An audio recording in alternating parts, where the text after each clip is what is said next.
So this is going to show you how to publish your Google site.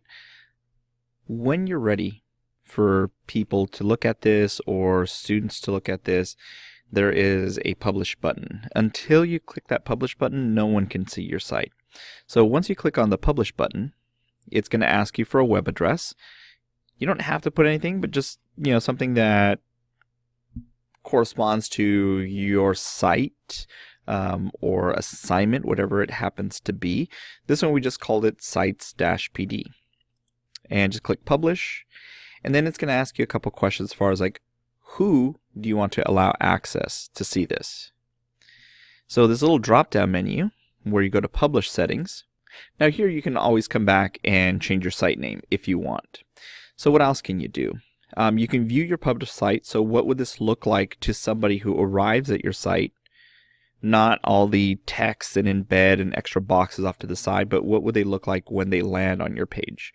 So this is kind of like the PD site that you guys were looking at.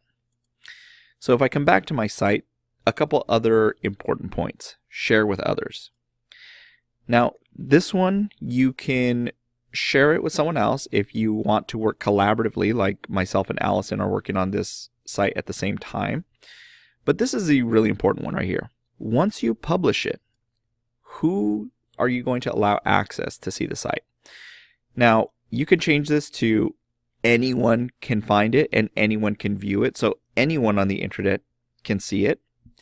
This one right here, they have to have an eastsidunionhighschooldistrict.org somewhere on their email. So this is like students.esu.hsd.org or other teachers in Eastside.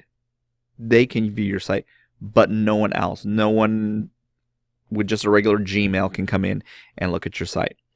Or you can make it for specific people, like only these 4 people can look at the site.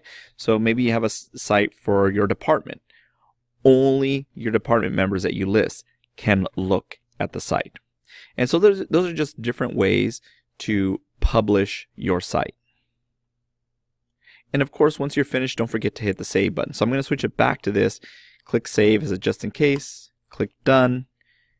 And then people within Eastside can view our PD site.